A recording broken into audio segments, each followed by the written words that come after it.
Bismillahirrahmanirrahim. Assalamualaikum warahmatullahi wabarakatuh. Tuan-tuan dan puan-puan yang dirahmati Allah sekalian.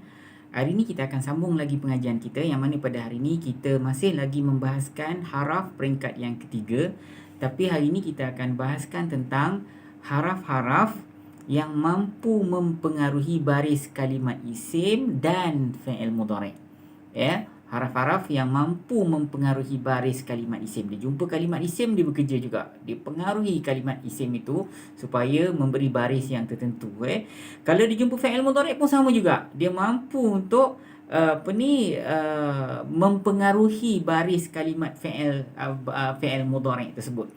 Kalau asalnya fi'il mudhari' itu dia berpangkat marfu' contohnya kan.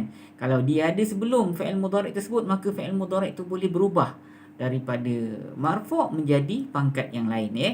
Baik, tuan-tuan dan puan-puan yang dirahmati Allah sekalian, izinkan saya ulang balik daripada awal supaya tuan-tuan boleh dapat gambaran besar dia semula, tuan-tuan. So, pelajaran tentang haraf peringkat yang ketiga ni, kita bahaskan tentang haraf-haraf yang mampu mempengaruhi baris kalimat lain saja. Kalau haraf-haraf yang dia ada, tahu makna, guna dan dia tidak bekerja untuk ilmu nahu, kita tak masuk dekat dalam ni. Tuan-tuan boleh tengok pada peringkat kita yang kedua, ada 10 haraf-haraf yang kita masukkan di situ. Sebahagian daripadanya tidak bekerja dalam ilmu nahu. Dia tidak memberi baris atas kepada kalimat isim, dia tidak memberi baris mati kepada kalimat fi'il mudhari', dia tidak memberi baris atas kepada dia tak buat kerja kat orang lain. Jadi kalau tuan-tuan nampak aja makna dia kan, jadi tuan-tuan tahu peranan dia dekat dalam tu sudah tak ada masalah. So ada yang macam kita sebut sebagai haraf pengharapan contohnya. Jadi kalau haraf pengharapan ni saufa ataupun sa, itu maknanya kelak ataupun akan. Itu memang kita tahu makna dia, kita boleh guna sebagai sebagai haraf di situ dan dia boleh bertindak sesuai dengan makna dan gelaran dia. Maknanya dia merupakan haraf pengharapan, contohnya kelak ataupun akan gitu. Tapi dalam ilmu nahu dia tak ada. Kalau dia ada dekat situ, dia tidak jadikan kalimat selepas kalimat tu jadi mati ke, jadi baris depan, baris atas, tak ada. Dia tak bekerja dalam ilmu nahu.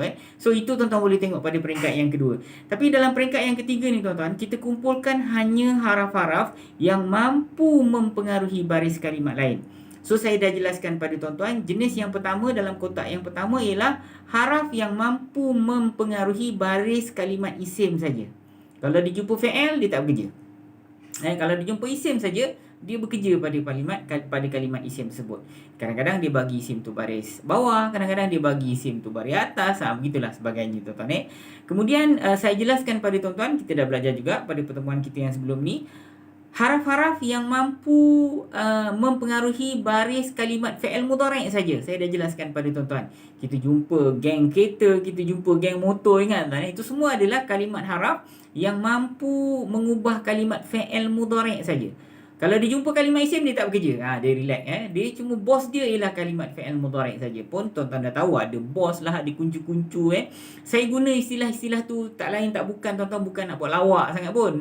Sebenarnya saya nak tuan-tuan ingat bila kita guna istilah-istilah yang terms-terms yang agak mencuit macam tu kan. Jadi tuan-tuan, mudah-mudahan saya mengharapkan tuan-tuan akan lebih ingatlah geng kereta, geng motor. Ustaz apa? Ustaz belajar nahu geng kereta, geng motor.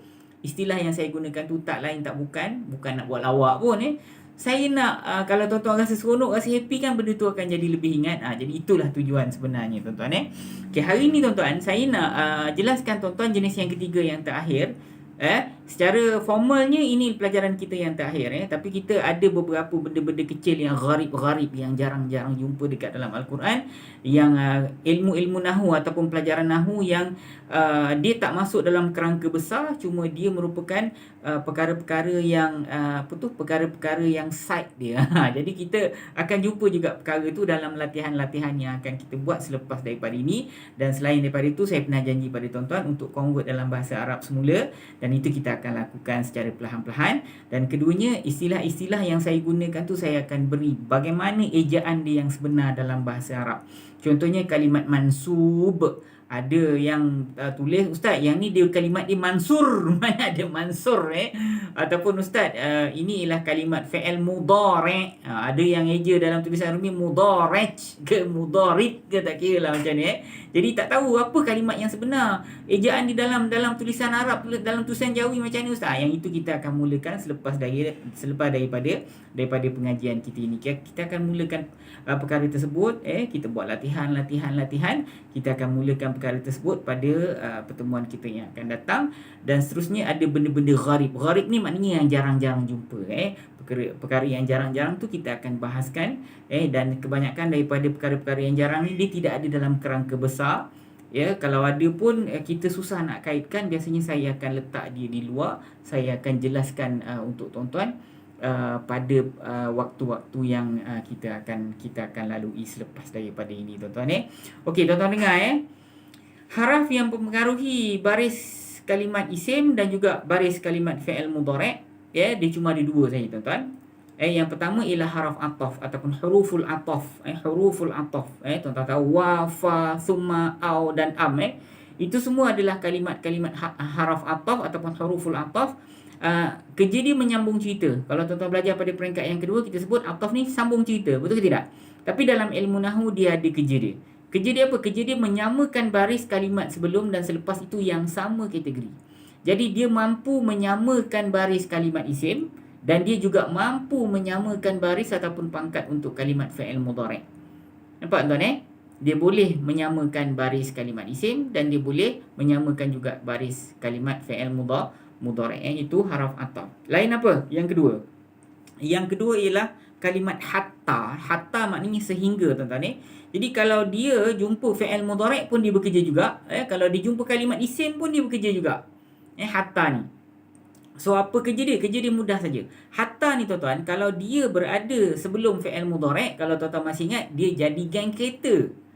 An, lan, izan, kai, lam dengan fa, kemudian ujung hatta. Ingat tak? Hatta. Jadi dia ni termasuk geng kereta, tuan-tuan. Kalau dia jumpa fi'il mudhari', dia geng kereta. Okey, kalau dia jumpa isim macam mana, ustaz? Dia haraf jar. Kerja dia membaris bawahkan kalimat isim yang selepas tu. Dia termasuk dalam kelompok haraf, dia termasuk dalam kelompok haraf jar. Jadi kalau dia jumpa fi'il mudhari', dia jadi geng kereta, haraf nasab. Kalau dia jumpa isim pula, maknanya selepas dia ada kalimat isim, maka dia jadi geng fi'il mudhari', dia jadi geng haraf jar, geng haraf baris bawah. Baik, kalau tuan-tuan tengok dalam diagram tuan-tuan yang warna pink ni, bawah ni ada di luar kotak. Bawah ni ada di luar kotak ni. Kalau tuan-tuan baca, ada kalimah qad yang saya letakkan di sini. Antara gharib-gharib antara benda-benda yang tak masuk dalam kerangka besar. Tapi saya ambillah satu contoh perkara-perkara gharib ni, kita letakkan dalam diagram kita ni supaya tuan-tuan dapat gambaran apa yang bakal tuan-tuan pelajari berkenaan dengan gharib ini. Antaranya ialah kalimah qad.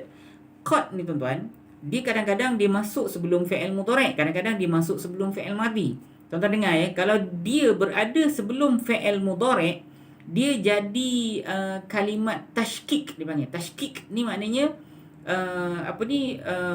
kebarangkalian, barangkali. Dan terjemahan yang sesuai untuk kalimat ini, kalau selepasnya ada fi'il mudhari' ialah barangkali ataupun mungkin.